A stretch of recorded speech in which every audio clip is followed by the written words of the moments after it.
it feels good to put on some fangs, some contact lenses, and become a fucking demon.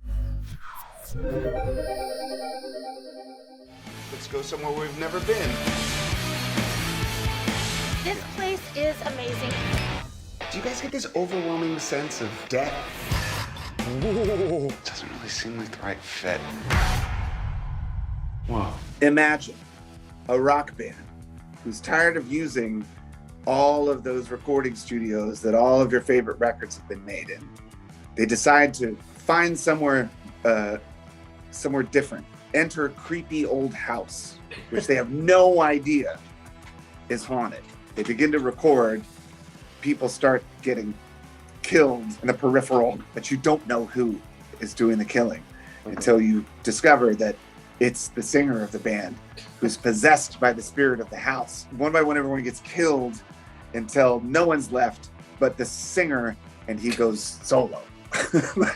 That was the initial pitch. Right. That was really, and it was my idea, and it just sort of came about. Not something we aspired to do, not something we ever expected to do, but the idea was, a friend of mine was in a meeting, came out of this meeting and texted me and said, this is 3 years ago, and says, I just came out of a meeting with these people that want to make a horror film with the Foo Fighters. And I said, that's a terrible idea. What a stupid idea. Why would we ever do something so ridiculous? And then we had moved into this house, the house in the film, to record Medicine at Midnight. And I thought, wait a second, we already have the house. Once we're done with the record, let's take a couple weeks off, and then we'll just shoot some low budget run and gun slasher thing, and it'll come out with the record and it'll be fun. It then snowballed into a full length feature film. And as it progressed, I kept looking at everyone in the band saying, oh my God, we're making a movie. Everything okay? Ever since we moved into this house, my mind is flooded. We all have writer's block. This is not just a creepy rock and roll house. It allows spiritual entities to cross into our world. We've spent a lot of the last 26 years making music videos. Right. So it wasn't much different from that, other than music videos are almost like silent films. Any action or any gesture is kind of exaggerated in a way like Charlie Chaplin would do, because there's going to be a Foo Fighters soundtrack blaring above it. A lot of those videos I've directed, so it's basically me screaming at Taylor saying like, kiss Nate on the mouth, kiss him on the mouth, kiss him on the mouth, that kind of So it's not like a Scorsese De Niro relationship. It's like just us goofing off because we have the opportunity to do so. It was very much like that, just extended and more involved in a way that, it required a little bit of focus and work. But at the same time, that sense of fun and that lighthearted thing that we've relied on for so long was definitely there. Dude has got one flew over the cuckoo's nest crazy. It's this place, man. Let's finish the track. Can't we just wait, dude?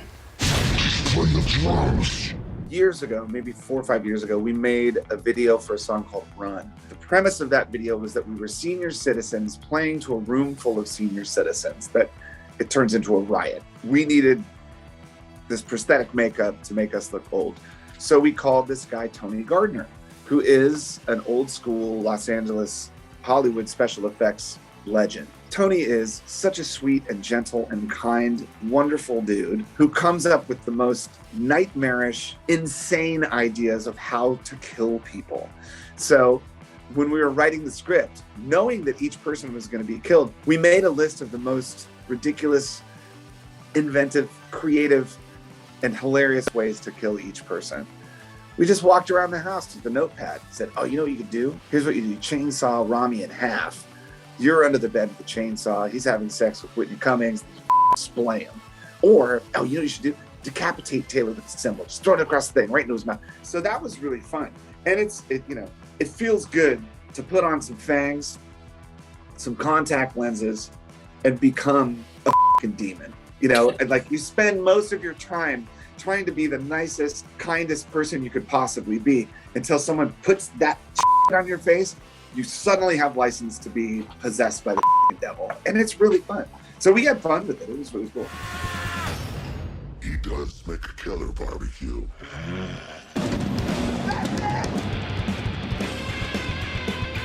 What do we do? We go save his ass. Is the album almost done? Yeah, it's killer.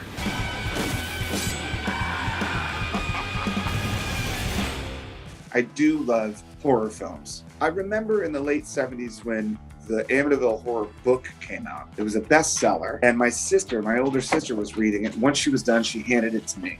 I don't want to say it's the first book I ever read, but it was the first one that I devoured cover to cover.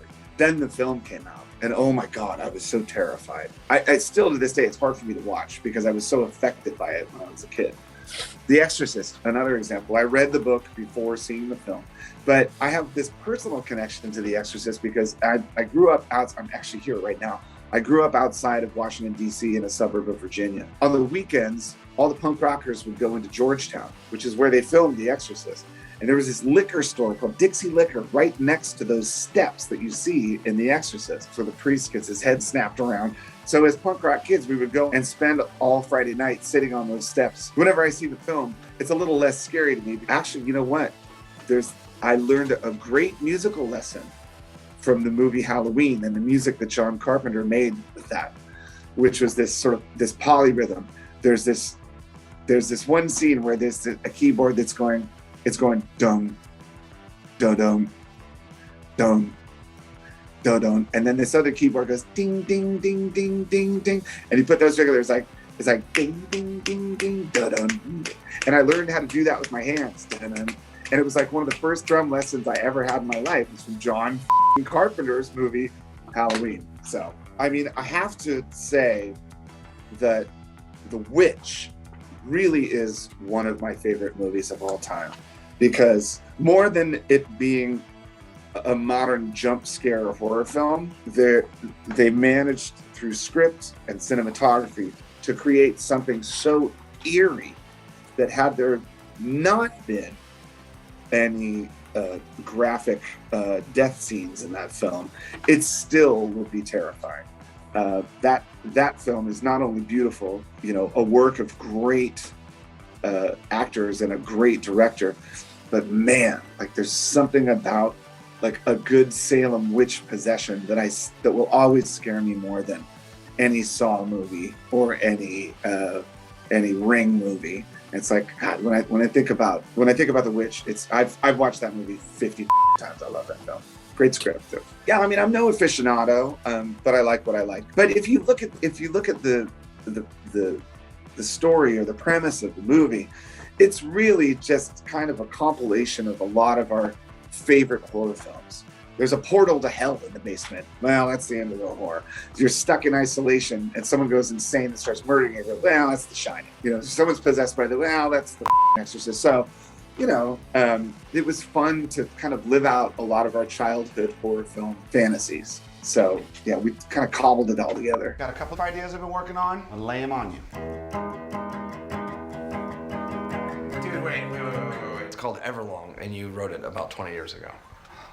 I really don't watch much television, and I haven't for a really long time. I just saw my first episode of Euphoria the other night. I was completely blown away with Zendaya and her performance.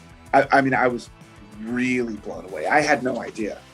I sort of knew the concept or premise of the show, but I had no idea that she was capable of that. And wow, I mean, it really blew me away. So, but other than that, I mean, I got really into Pen 15 for a while, but that was a while back. I honestly, I don't spend much time watching television. Usually, if I'm watching anything, you know what it is? It's interviews of all of my favorite artists from over the years. Like, I will sit for 4 hours and watch Miles Davis interviews. That to me is entertaining and rewarding.